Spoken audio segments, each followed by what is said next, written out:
الله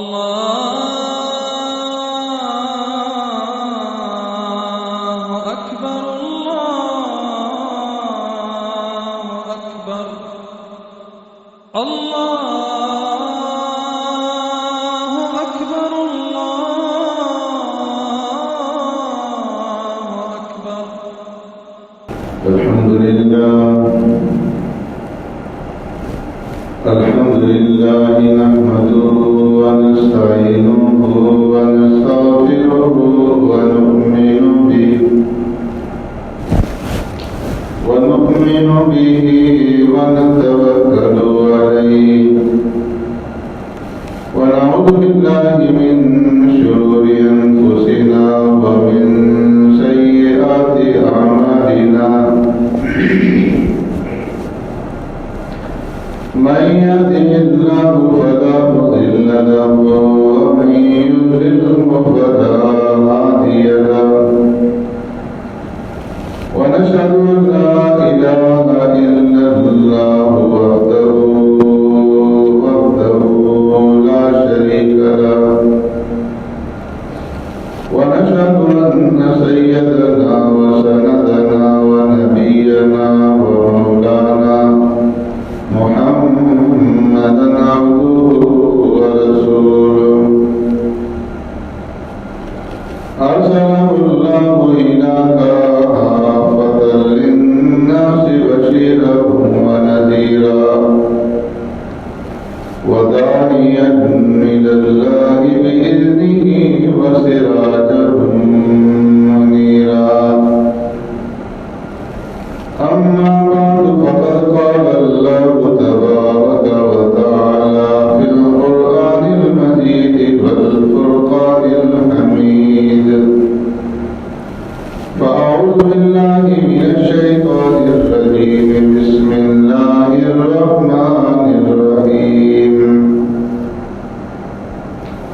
قل إنني هداني ربي إلى صراط مستقيم دينا قيما ملة إبراهيم حنيفا وما كان من المشركين. قل إن صلاتي ونسكي ومحياي ومماتي لله رب العالمين لا شريك له وبذلك أمرت وأنا أول المسلمين. صدق الله مولانا العظيم.